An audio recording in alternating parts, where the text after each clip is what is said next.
Let's mic देश का मिजाज वेस्ट।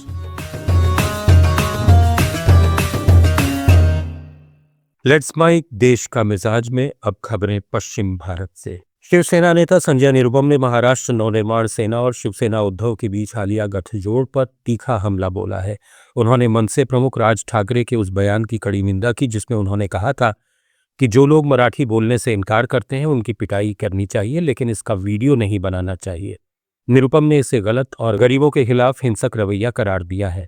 उन्होंने आगे कहा कि इस तरह की हरकतों से दोनों पार्टियों का जनाधार बढ़ने के बजाय और सिकुड़ेगा। शिवसेना नेता और राज्यसभा सांसद संजय राउत ने तमिलनाडु के मुख्यमंत्री एम.के. स्टालिन के बयान पर प्रतिक्रिया देते हुए कहा कि दक्षिण भारत के राज्य कई सालों से इस मुद्दे पर संघर्ष कर रहे हैं, लेकिन उनकी लड़ाई हिंदी थोपे जाने के खिलाफ है, जबकि महाराष्ट्र में लड़ाई का उद्देश्य अलग है। राउत ने कहा कि हम हिंदी बोलते हैं, मैं हिंदी में बोलता हूं, पढ़ता हूं और सोचता हूं। यहां हिंदी को लेकर कोई पाबंदी नहीं है। हमारी भूमिका यह है कि प्राथमिक स्कूलों में हिंदी को लेकर सख्ती नहीं होनी चाहिए, वो हम होने नहीं देंगे और हमारी लड़ाई यहाँ तक सीमित है।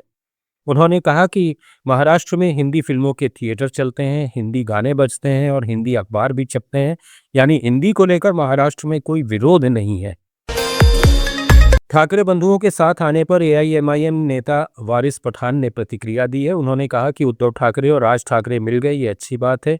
ये महाराष्ट्र के मराठा समाज के लिए बहुत बड़ी बात है। जो भी मतभेद था उसे खत्म करके साथ आए। कब तक साथ रहेंगे ये तो वक्त बताएगा। वारिस पठान ने कहा कि राज ठाकरे ने यह भी कहा कि जो काम हिंदू हृदय सम्राट बाला साहब ठाकरे नहीं कर सके वो काम देवेंद्र फडणवीस ने कर दिया। अभी तो भाषा के नाम पर मिले हैं, आगे क्या होगा ये देखा जाएगा। इधर महाराष्ट्र के सीएम देवेंद्र फडणवीस ने राज ठाकरे का आभार जताया। दरअसल उद्धव ठाकरे के साथ विजय रैली में राज ठाकरे ने कहा था कि जो काम बाला साहब ठाकरे नहीं कर सके वो काम देवेंद्र फडणवीस से कर दिया, हमें साथ ला दिया। उनके इस बयान पर सोलापुर में सीएम फडणवीस ने कहा कि मैं राज ठाकरे का आभार मानता हूं कि उन्होंने ये सारा श्रेय मुझे दिया है।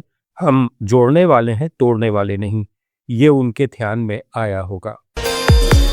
अंबाला में हरियाणा के ऊर्जा, परिवहन और श्रम मंत्री अनिल विज ने महाराष्ट्र में चल रहे भाषा विवाद को लेकर ठाकरे बंधुओं पर सीधा निशाना साधा।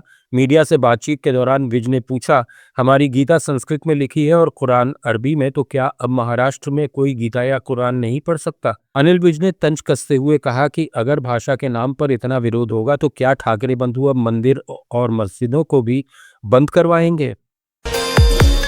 गुजरात में आम आदमी पार्टी के विधायक चैतर वसावा को हिरासत में लिए जाने के बाद से राजनीति गर्मा गई है। आम आदमी पार्टी ने भाजपा पर निशाना साधा है। आपका कहना है कि गुजरात की विसावदर सीट हारने के बाद भाजपा के नेता बौखला गए हैं और आम आदमी पार्टी के विधायकों पर हमला करा रहे हैं। अरविंद केजरीवाल ने कहा है कि अगर बीजेपी को लगता है कि इस तरह की गिरफ्तारियों से हमारी पार्टी डर जाएगी तो ये उनकी सबसे बड़ी भूल है। वहीं पार्टी के गुजरात अध्यक्ष ने भी विधायक की रिहाई की मांग की है। गुजरात के मेहसाणा जिले से ग्राम पंचायत चुनाव में बड़ी चूक का मामला सामने आया है। यहां एक कम उम्र की महिला को गांव की सरपंच चुन लिया गया क्योंकि वो 21 साल की नहीं हुई थी, जो चुनाव लड़ने के लिए न्यूनतम आयु है।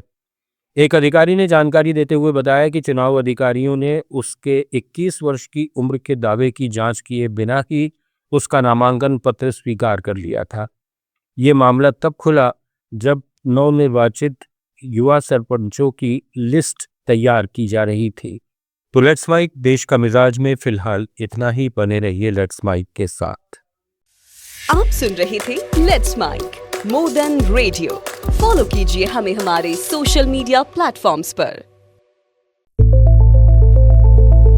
It's time for news. It's time for more than radio, presenting the first radio news app let's mic.